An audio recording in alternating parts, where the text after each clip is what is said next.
ఎందుకంటే అది కంటిన్యూటీ లేదు. ఇక వీళ్ళే ఆధారం వాళ్ళకి.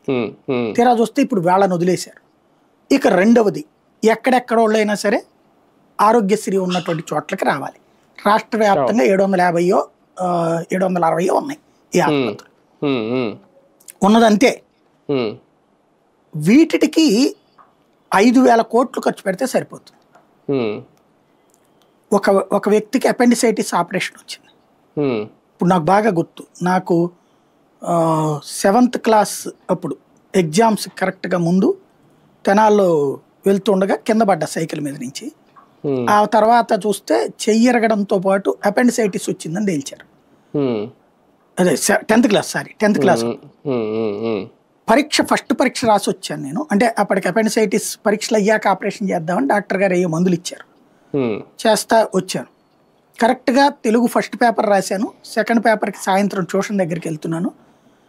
సైకిల్ వెళ్తా ఉండగా ఎదురు నుంచి ఇంకో చిన్న పిల్లలు సైకిల్ మీద వచ్చి గుద్దారు, కింద పడ్డాం.